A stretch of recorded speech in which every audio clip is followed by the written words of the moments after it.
Paige and I ran the gamut of quality on the show this week. We played so Supermassive. They made Until Dawn. They made The Quarry. They made those other games, and those varied in quality a little bit, huh?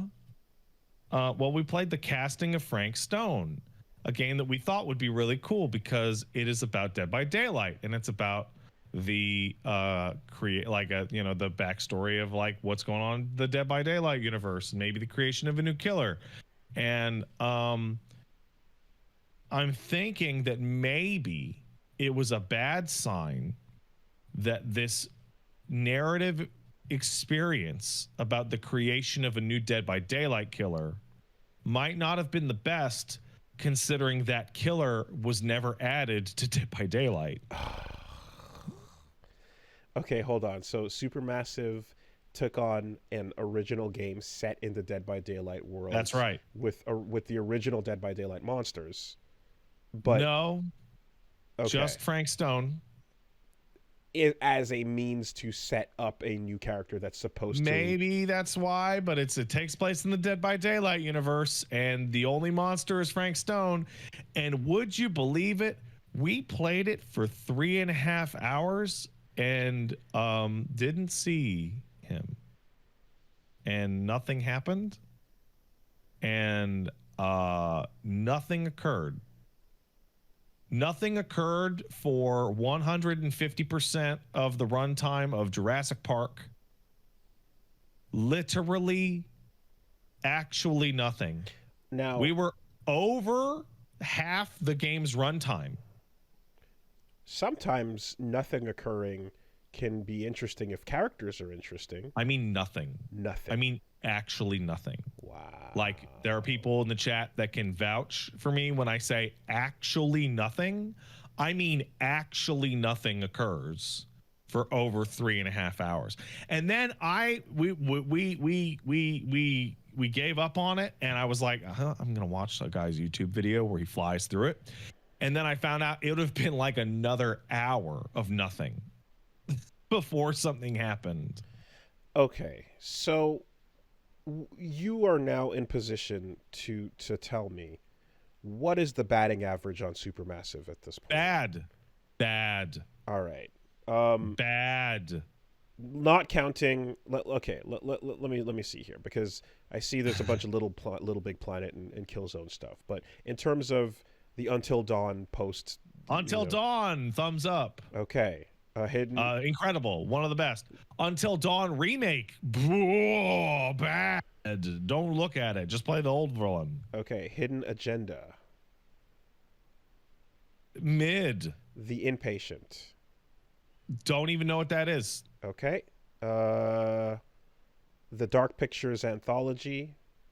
Which one? Yeah, so I guess it matters, right? Man of Medan. Man of Medan. Little Hope. Terrible. House of Ashes. Great. Okay. Yeah. Okay. No, weird. Devil in Me. Bad. And then Frank Stone. No. Then there's The Quarry. Which I would call north of mid.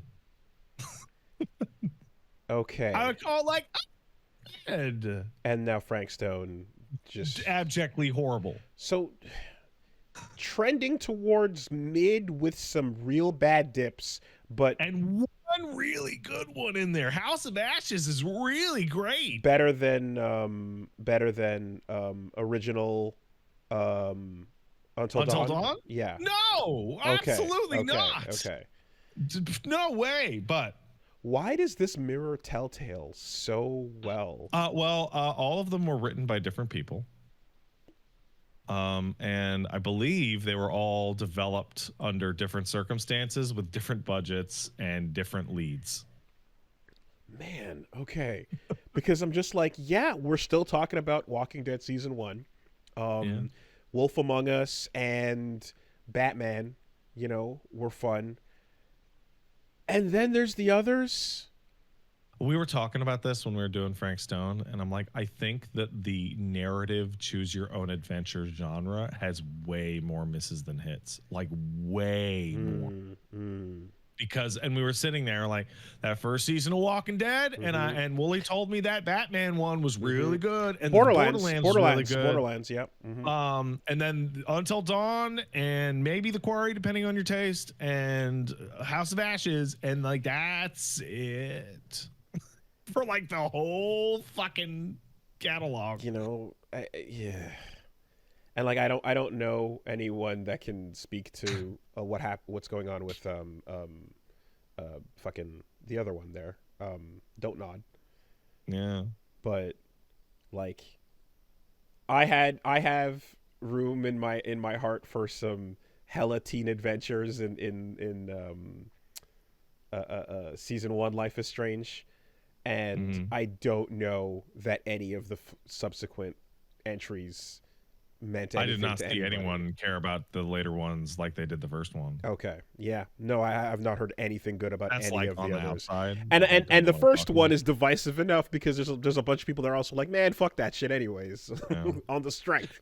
It really feels like a genre that people like nail, like they come out swinging and they're like, yeah, we got these ideas, and they're great, and then they're like, well, that was our idea.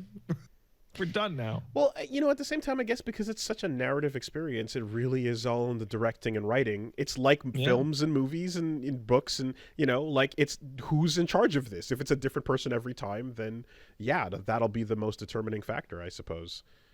So hey, you want to hear the most fun part about casting a Frank Stone?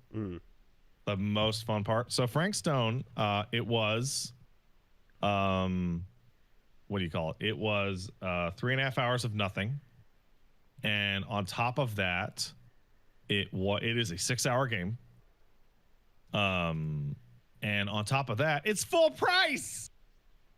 It's full price. They all are, right? Because they're like no. Oh, the anthology ones are smaller and shorter. And, yeah. Cheaper.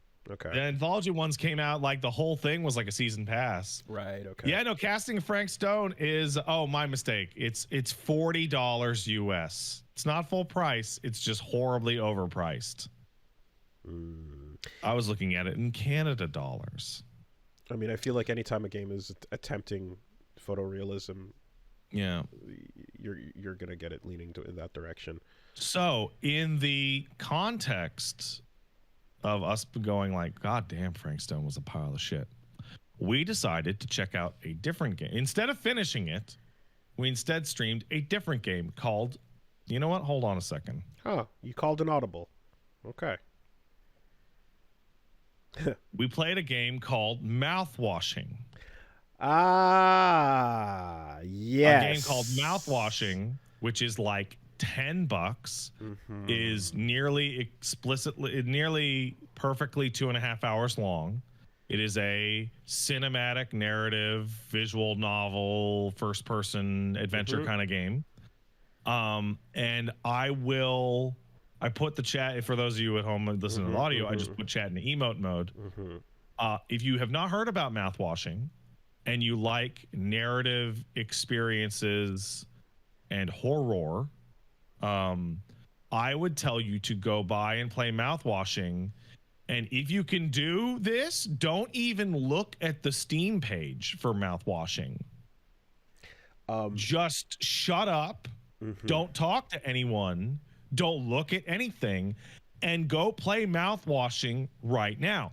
Wooly, to you, as somebody who does some streaming on occasion, I would highly recommend that you, when you are well, throw a single stream of Mouthwashing on there, because you can blow through that no problem in 2.5 hours.